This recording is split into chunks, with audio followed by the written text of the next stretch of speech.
आपका प्यार बाबा बरसता रहे, आपका प्यार बाबा बरसता रहे। हम सितारे यूं ही जगमगाते रहे। सामने आप हो, साथ में आप हो, सामने आप हो, साथ में आप हो। आपसे हम मिलन यूं मनाते रहे। आपका प्यार बाबा बरसता रहे।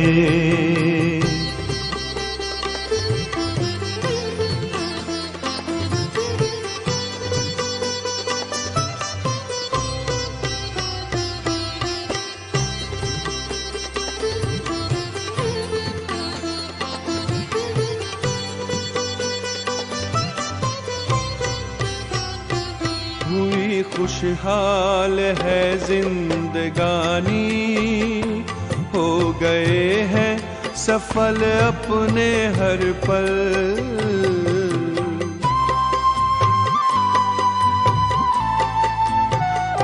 स्नेह सागर में ऐसे समाए, मिट गई मन की है सारी हलचल। यूं ही वरदानों का हाथ सिर पर रहे, यूं ही वरदानों का हाथ सिर पर रहे। हम दुआओं से दामन सजाते रहे। आपका प्यार बाबा बरसता रहे। आपका प्यार बाबा बरसता रहे। हम सितारे यूं ही जगमगाते रहे। आपका प्यार बाबा बरसता रहे।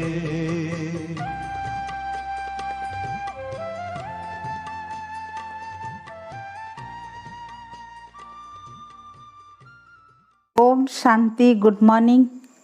19 सितंबर 2022 प्रातः मुरली। मीठे बाबा बोले, मीठे बच्चे, तुम फिर से राजयोग सीख रहे हो। तुम्हें भगवान फिर से पढ़ाते हैं। तुम राजाई के लिए यह पढ़ाई पढ़ रहे हो। अपनी एम ऑब्जेक्ट सदा याद रखो। प्रश्न, अभी तुम बच्चे कौन सी तैयारी बहुत खुशी से कर रहे हो? उत्तर, तुम अपना यह पुराना शरीर छोड़ बाप के पास जाने की तैयारी बहुत खुशी खुशी से कर रहे हो। एक बाप की ही याद में शरीर छूटे, घुटका न खाना पड़े, ऐसी प्रैक्टिस यहाँ ही करनी है। तुम्हारी अभी स्टूडेंट लाइफ बेपरवाह लाइफ है, इसलिए घुटका प्रूफ बनना है। गीत, रात के राही थक मत जाना, सुबह की मंजिल दूर नहीं। ओम शांति। रूहानी बच्चे पढ़ रहे हैं। स्टूडेंट जब पढ़ते हैं तो यह जानते हैं कि हम क्या पढ़ते हैं। पढ़ाने वाले को भी जानते हैं और एम ऑब्जेक्ट उद्देश्य और प्राप्ति क्या है वो भी अच्छी तरह से जानते हैं। अभी तुम सब जानते हो कि हम मनुष्य से देवता बन रहे हैं। इस समय हम ब्रह्मा मुख वंशावली ब्राह्मण बने हैं। तुम क्या पढ़ते हो? राजयोग।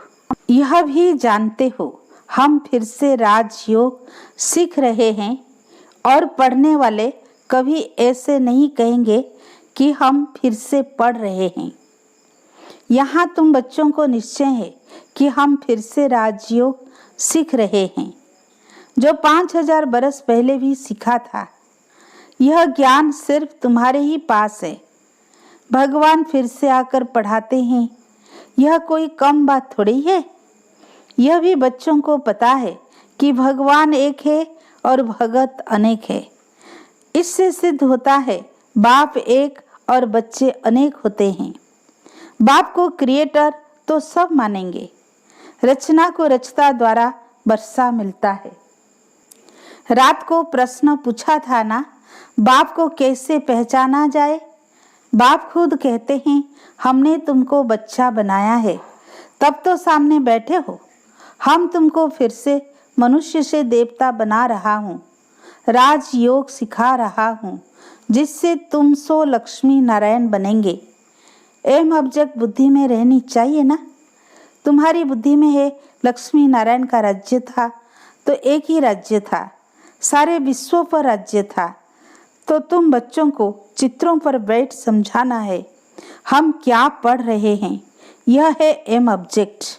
स्कूल में बच्चे पढ़ते हैं तो माता पिता भी जानते हैं क्या पढ़ रहा है। यहाँ तुम फिर से राजाई के लिए पढ़ रहे हो, तो तुमको मित्र संबंधियों को भी बतलाना पड़े।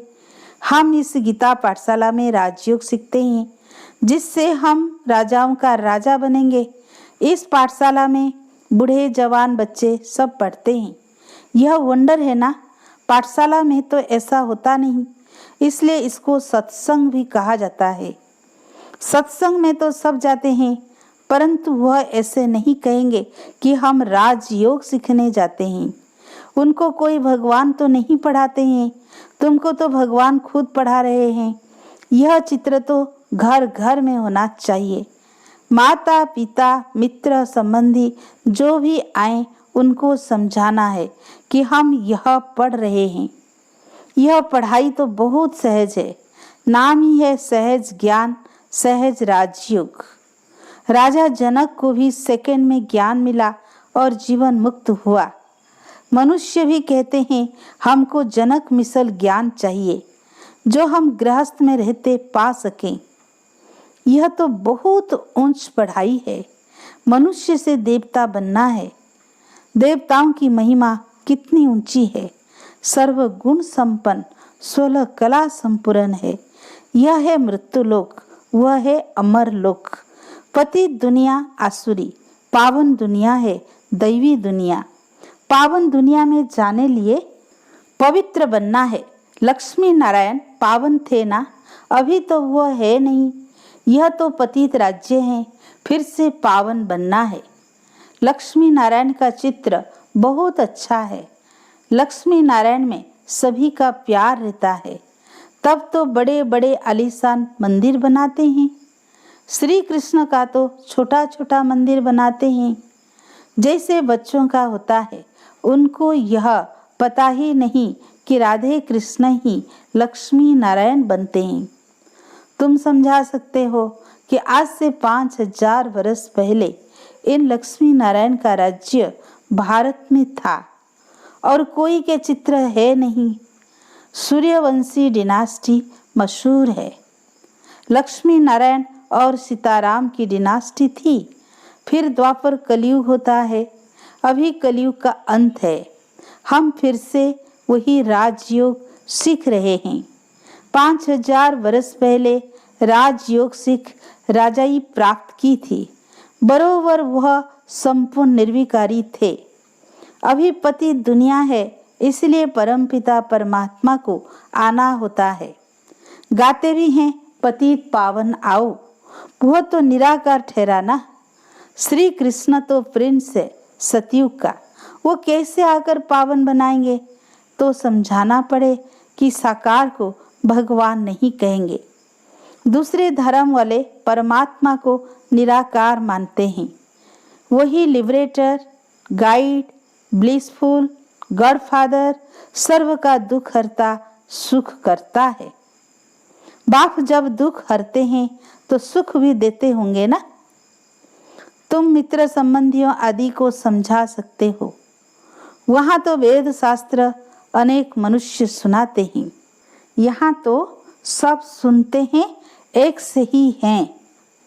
बाप कहते हैं तुम मेरे से ही सुनो। भगवान उवाच, जरूर, किस तन में आएगा ना। गाया हुआ है, ब्रह्मा द्वारा ब्राह्मण रचे। हम ब्रह्मा कुमार कुमारियां हैं। 5000 बरस पहले भी संगम पर ब्रह्मा मुख कमल से ब्राह्मण रचे गए, जो ब्राह्मण फिर देवता बने थे। अभी हम शूद्र से ब्राह्मण बन फिर देवता बनेंगे। हम फिर से राजयोग सीख रहे हैं। कल्प पहले भी सीखे थे, समझेंगे। यह तो बड़े निश्चय से बोलते हैं। भगवान उवाच, मैं तुमको फिर से राजाओं का राजा बनाता हूँ। अक्षर तो बरोबर गीता में है। राजयोग से हमने राजाई पाई। फिर द्वापर में रावण राज्य शुरू हुआ। अभी रावण राज्य पूरा होता है। हम फिर से राजयोग सीख रहे हैं। और पाठशालाओं में ऐसे नहीं कहते कि हम फिर से पढ़ रहे हैं। यह तो बच्चों की ही बुद्धि में है। कहते हैं कि मैं फिर से राजयोग सिखाने आया हूँ। उस समय महाभारत लड़ाई लगी थी। पांडव गीता सुनते थे। तुम हो रूहानी पंडे, है रूहानी बच्चे अथवा रूहानी पंडे, थक मत जाना। बाप कहते हैं ना, गीता जरूर भगवान ही सुनाएंगे ना। हे भी भगवान उवाच, तुम जानते हो हम स्वर्ग के सुख पाने के लिए राजयोग सीख रहे हैं। भगवान है ही निराकार। शिव जयंती मनाते हैं तो जरूर जन्म लेकर कुछ किया होगा ना, वर्षा दिया होगा। बरोबर सतयुग में सूर्यवंशी देवता थे। डिनास्टी में तो बहुत होते हैं ना, जैसे Edward the first, second, third, उन्हों की भी डिनास्टी चलती है। यह भी ऐसे हैं। तुम बच्चे चित्रों पर अच्छी रीति समझा सकते हो। यह ब्रह्मा कहते हैं मैं थोड़े ही भगवान हूँ, बनाने वाला तो दूसरा होगा ना। मैं कहाँ से सीखा? अगर हमारा मनुष्य गुरु होता तो गुरु से लाखों करोड़ों सीखने वाले चाहिए। सिर्फ यही सीखा क्या? और सब चेले कहाँ गए? यहाँ तो है ही भगवान उवाच। उसने यह राज समझाया है। यह चित्र कैसे बैठ निकलवाए हैं। लक्ष्मी नारायण बचपन में राधे कृष्ण थे। गीता का भगवान कहते हैं मैं कल्प कल्प कल्प के संगम युग पर आता हूँ। प्रलय की तो बात ही नहीं। तुम भी कहते हो हम फिर से देवता बन रहे हैं। शिव जयंती भी गाई जाती है। लाखों वर्ष तो नहीं हुए। बाप बैठ समझाते हैं इन शास्त्रों आदि में कोई सार नहीं है। यह पढ़ते पढ़ते तुम्हारी कला उतरती गई है। अभी तो कोई कला नहीं रही है। बाप कहते हैं भक्ति से कोई भी मेरे से मिल नहीं सकता। मुझे आना ही पड़ता है। तुम कहते हो भगवान किसी न किसी रूप में आएगा। श्री कृष्ण तो है ही सतयुग का प्रिंस। शिव तो है निराकार। वो जरूर किस में आया होगा। पतित पावन है तो जरूर कलयुग के अंत में आया होगा। श्री कृष्ण को द्वापर में ले गए हैं, यह तो शोभता नहीं। बाप कहते हैं मैं आता ही हूँ संगम पर। इस बूट ब्रह्मा में मैं फिट होता हूँ। ड्रामा में कोई चेंज नहीं हो सकती। रोला कितना कर दिया है, इसीलिए प्रश्न पूछा जाता है गीता का भगवान कौन? यह बड़ी जरूरी बात है। इसी में सारा रोला है। नरक को पलटने और स्वर्ग बनाने वाला कौन? बाप ही कर सकते हैं। लक्ष्मी नारायण कितने एक्टिव थे? बाप कहते हैं सिर्फ मुझे याद करो तो इस योग अग्नि से विकर्म विनाश हो जाएंगे। सब तो नहीं समझेंगे। कोई को अच्छा लगता है परंतु पवित्र रहने की हिम्मत नहीं रखते हैं। अभी देवी देवता धर्म का सैपलिंग लग रहा है। जो कलम पहले ब्राह्मण बने होंगे वही बनेंगे। यह कलम बाप के सिवाय कोई लगा नहीं सकता। देवता धर्म वालों को शूद्र से ब्रह्मा मुख वंशावली ब्राह्मण जरूर बनना पड़ेगा, नहीं तो देवता कैसे बनेंगे? विराट रूप पर समझाना होता है। चोटी के ऊपर शिव भी दिखाते हैं। उन्होंने शिव और ब्राह्मण वर्ण को उड़ा दिया है। बाकी देवता क्षत्रिय वैश्य शूद्र दिखा दिए हैं। विराट रूप दिखाते भी विष्णु के रूप में है। यह नॉलेज समझने की है। मनुष्य कैसे 84 जन्म का चक्र लगाते हैं और कोई यह नॉलेज नहीं जानते हैं। बाप कहते हैं यह नॉलेज ही प्राय लोप हो जाती है, परंपरा चल न सके।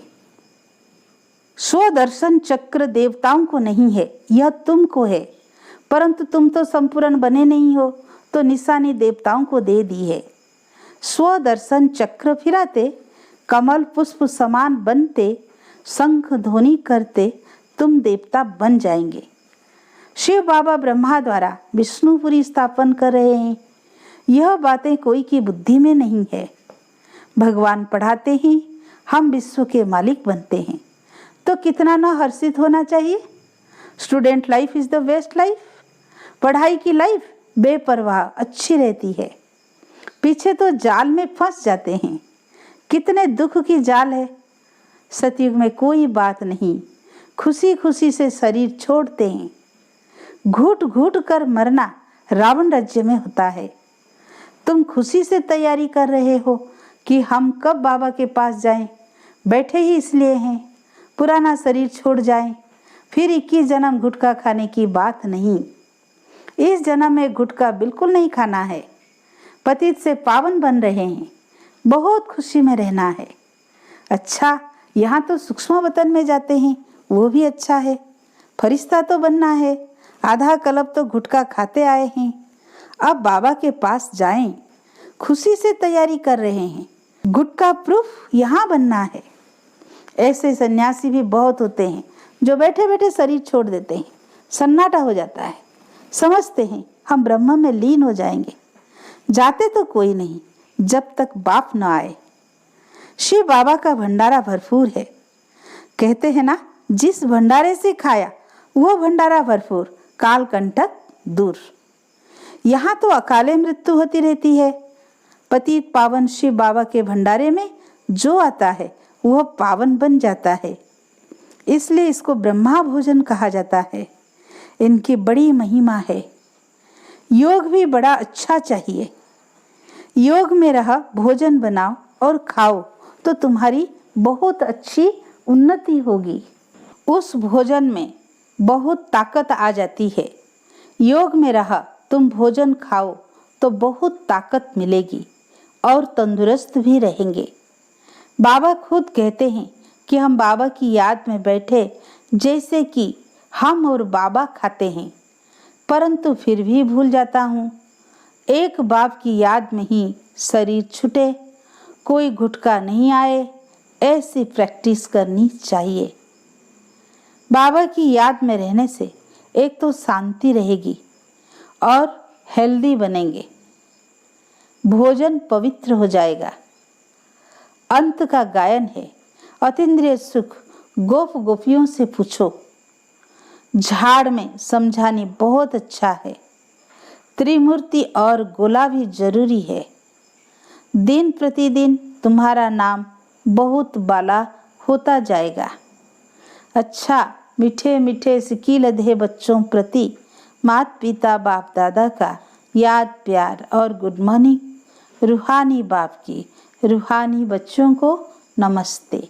हम रूहानी बच्चों की रूहानी माता पिता बाप दादा को याद प्यार गुड मॉर्निंग नमस्ते नमस्ते। शुक्रिया बाबा, शुक्रिया। धारणा के लिए मुख्य सार। फर्स्ट पॉइंट, सदा तंदुरुस्त रहने के लिए याद में रहकर भोजन बनाना व खाना है। भोजन करते समय स्मृति रहे हम बाबा के साथ खा रहे हैं, तो भोजन में ताकत भर जाएगी। सेकंड पॉइंट, देवता बनने के लिए शंख ध्वनि करनी है, स्वदर्शन चक्र फिराने हैं, कमल पुष्प समान पवित्र जीवन बनाना है। आज का वरदान, ब्राह्मण जन्म की विशेषता को नेचुरल नेचर बनाने वाले सहज पुरुषार्थी भव। जैसे किसी का जन्म राज परिवार में हो तो बार बार स्मृति में लाते हैं कि मैं राजकुमार या राजकुमारी हूँ, चाहे कर्म रुचि के कारण साधारण भी हो, लेकिन अपने जन्म की विशेषता को नहीं भूलते। ऐसे ब्राह्मण जन्म ही विशेष जन्म है, तो जन्म भी श्रेष्ठ, धर्म भी श्रेष्ठ और कर्म भी श्रेष्ठ है। इसी श्रेष्ठता अर्थात विशेषता की जीवन स्मृति में नेचुरल रहे तो सहज पुरुषार्थी बन जाएंगे। विशेष जीवन वाली आत्माएं कभी साधारण कर्म नहीं कर सकती। आज का स्लोगन, डबल लाइट रहना है तो विघ्न विनाशक बनो। अच्छा, ओम शांति।